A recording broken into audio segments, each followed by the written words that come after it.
नमस्कार, सुप्रभात।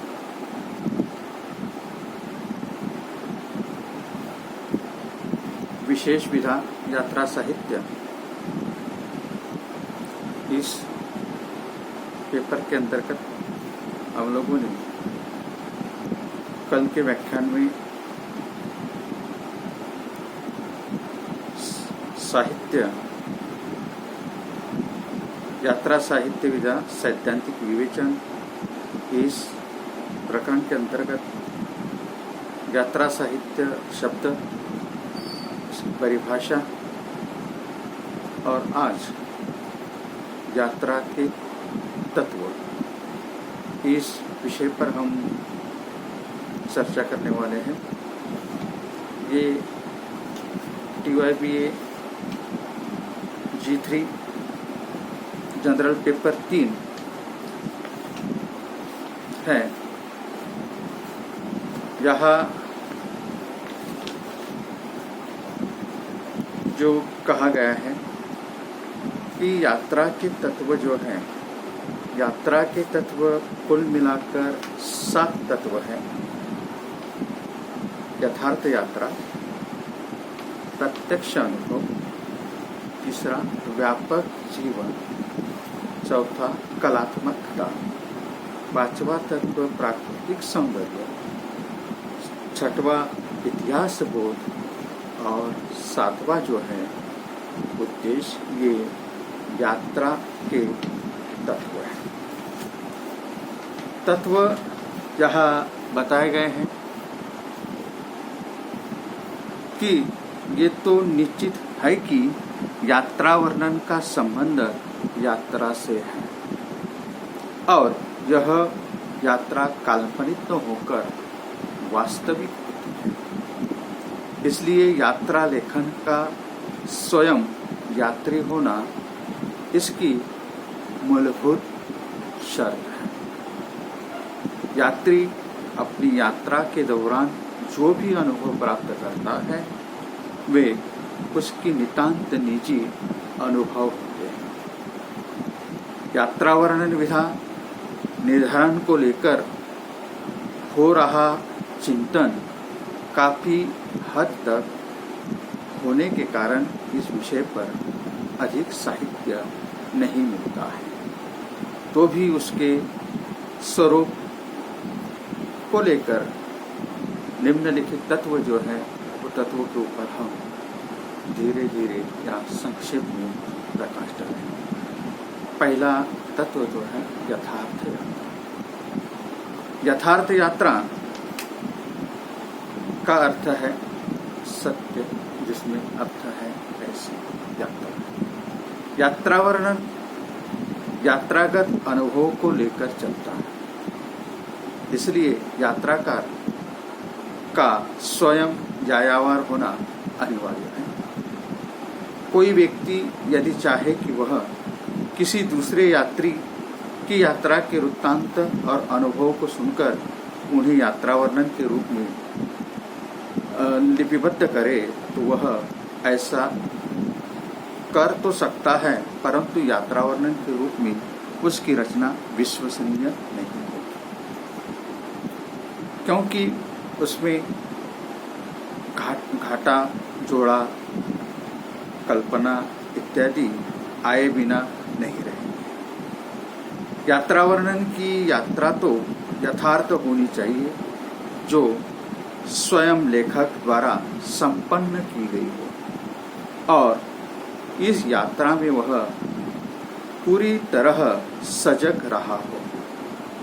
यह यात्रा सौद्देश्य और केवल भ्रमणात्मक दृष्टिकोण में से किसी भी आधार पर की गई हो सकती है, परंतु यात्रा इसमें स्थूल का दर्शन एक समान ही रहता है, जिसमें प्रकृति, परिवेश, जलवायु से जुड़े सभी पहलू आ जाते हैं। इसलिए यात्रा ये जो होती है, यात्रा यथार्थ यात्रा जिसे कहा जाता है, ये यात्रा का पहला तत्व माना जाता है। इसके बाद में दूसरा तत्व जो है, दूसरा तत्व है प्रत्यक्ष अनुभव। अनुभव दो प्रकार का होता है, प्रत्यक्ष अनुभव और अप्रत्यक्ष अनुभव। तो हम यहाँ प्रत्यक्ष अनुभव के बारे में हम चर्चा कर रहे हैं। यात्रा साहित्य का जो वर्णन जो है, जो तत्व जो है, उसके बारे में। जिस प्रकार यात्रा वर्णन लेखक से भिन्न किसी दूसरे व्यक्ति की यात्रा पर नहीं लिखा जा सकता, उसी प्रकार यात्रागत अनुभव की दृष्टि से भी वह किसी दूसरे के अनुभव को स्वीकार नहीं करता है। इसमें तो प्रत्यक्ष अनुभव का ही महत्व है। लेखक का स्वयं का अनुभव प्राप्तकर्ता के रूप में संबंध स्थान पर उपस्थित होना अनिवार्य है। यह अनुभव परिवेशात्मक, सांस्कृतिक और घटनात्मक प्रकारों का हो सकता है। परिवेशात्मक में स्थूल वस्तु, प्रकृति के यथार्थ स्वरूप और उसमें निहित सौंदर्य की पकड़ आ जाती है, और सांस्कृतिक अनुभव में सूक्ष्म सोच विचार से लेकर वहाँ की वर्तमान व्यवस्था से जुड़े प्रभावों का अनुभव प्राप्त किया जाता है। घटनात्मक अनुभव ऐसा अनुभव होते हैं जो अप्रत्यक्षित होते हैं, परंतु उनमें भी स्थान विशेष के जीवन का कोई न कोई रूप सामने आता है। तो यहाँ प्रत्यक्ष अनुभव को, यात्रा वर्णन का ये जो तत्व है, प्रत्यक्ष अनुभव महत्वपूर्ण होता है। यानी आँखन देखी बात का वर्णन करना इसमें बहुत आवश्यक है। कानों से सुनी हुई बात या यात्रा वर्णन नहीं हो सकता है। तीसरा जो है व्यापक जीवन। व्यापक जीवन यात्रा वर्णन से संबंधित जीवन लेखक के अपने जीवन परिप्रेक्ष्यों से परे एक व्यापकतर संदर्भीय जीवन होता है। इस जीवन का साक्षात्कार वह भिन्न संस्कृतियों, धर्मों, सभ्यताओं, जातियों, संप्रदायों, रंगों, आकारों, मूल्यों, मान्यताओं, रीति रिवाजों, भाषाओं और व्यवस्थाओं से जुड़े लोगों के संपर्क में आकर करता है। व्यापक जीवन। इसी जीवन में वह भिन्न भिन्न कलाओं, विविध दर्शनों, साहित्य के संपर्क में आता है। इसलिए वह अपने अनुभव जगत को भी विशालता प्रदान करता है। इस अनुभव में वह नई सौंदर्य चेतना, सत्य के नए आयामों, मूल्यों के नए रूप इत्यादि से परिचित होता है। इसी अनुभव में वह मानवता के वैश्विक और विराट स्वरूप का परिचय प्राप्त करता है। इसी जीवन के संपर्क में आने से वह अपने जीवन से तुलना करते हुए आश्चर्यचकित होने की सीमा तक अपने चित्त का विस्तार प्राप्त करता है। इस प्रकार वह अन्य सौंदर्य, अन्य सांस्कृतिक संदर्भों तथा मानवीय मूल्यों से संपन्न होकर उन्हें अपनी रचना में प्रस्तुत करता है। ये हुआ व्यापक जीवन। चौथा जो तत्व है वह है कलात्मकता। कलात्मकता यात्रा वर्णन का एक महत्वपूर्ण तत्व है। कलात्मकता यात्रा वर्णन विधा का कोई निश्चित प्रबंधात्मक स्वरूप नहीं हो सकता, लेकिन उसकी कलात्मकता में साहित्य मात्र की भी सभी विधाओं की कलात्मक ठीक उसी प्रकार स्थान पा सकती है जिस प्रकार नाटक के संबंध में कहा जाता है कि ऐसा योग, शिल्प, कला इत्यादि नहीं है जो नाटक में स्थान पा सकते हैं। वास्तव में यात्रा लेखक के लिए सभी कलाओं की सृजनात्मकता का ज्ञान और गीतकार की सी भावुकता, निबंधकार की सी विषय निबद्धता, महाकाव्यकार और उपन्यासकार की सी व्यापकता, नाटककार की सी संवादात्मकता, डायरी लेखक की सी गणितीय दृष्टि, आत्मकथाकार और जीवनीकार से तटस्थता का होना अनिवार्य होता है। इसे कहते हैं यात्रा का कलात्मक तत्व।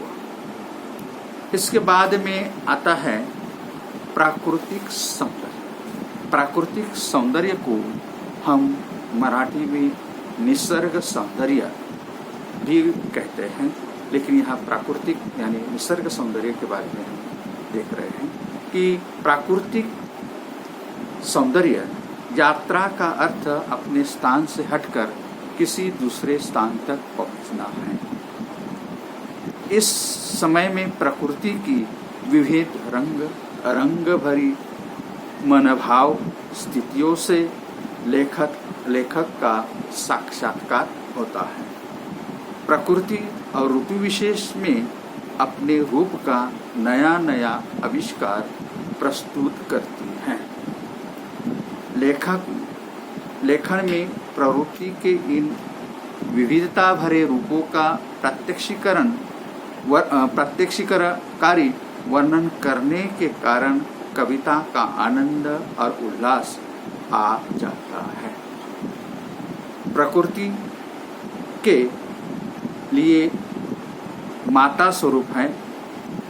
इससे मनुष्य बहुत कुछ सीख सकता है।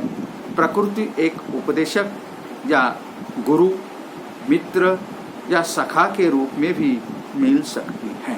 यानी प्रकृति जो होती है माता के समान होती है, मित्र के समान होती है, गुरु के समान होती है, और उसे हम उपदेशात्मक रूप से कुछ न कुछ सीख मिल सकती है।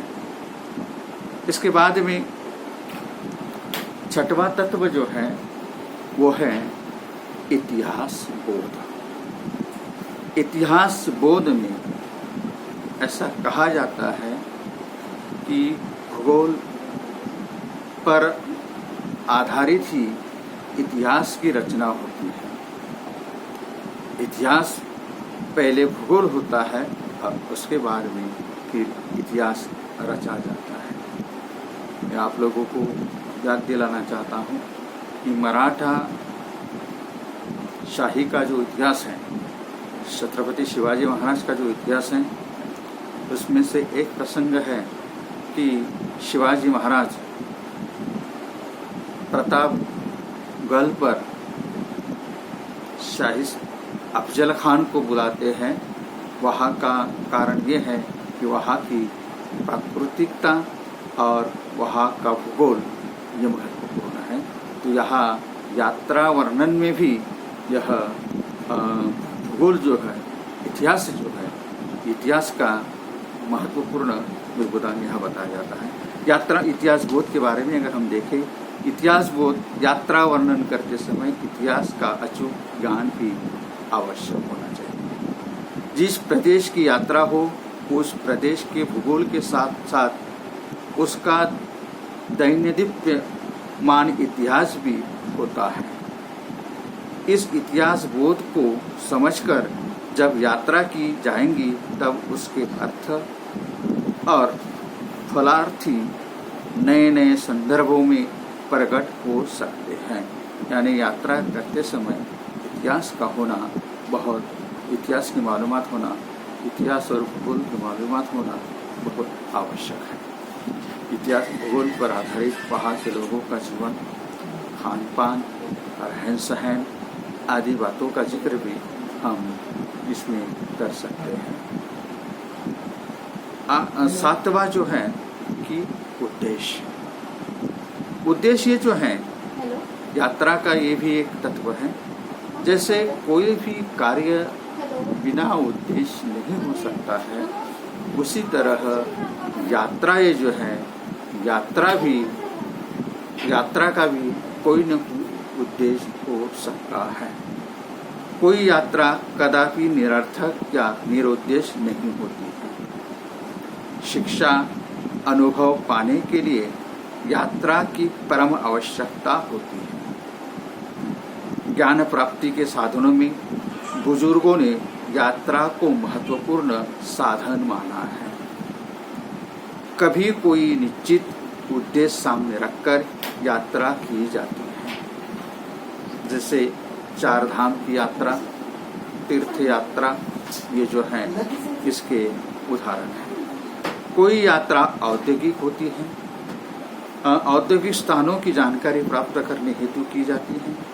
तो कभी इतिहास ज्ञान बढ़ाने के लिए भी यात्रा की जाती है, कभी ज्ञान प्राप्ति हेतु की जाती है, तो कभी केवल मनोरंजनार्थ भी यात्रा की जाती है।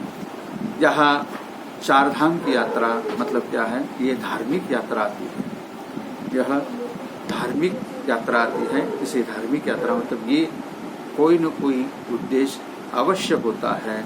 इसलिए यात्रा का ये जो तत्व है, उद्देश्य, ये भी महत्वपूर्ण होता है। मतलब मनोरंजन के लिए यात्रा की जाती है, ज्ञान प्राप्ति के लिए यात्रा की जाती है, या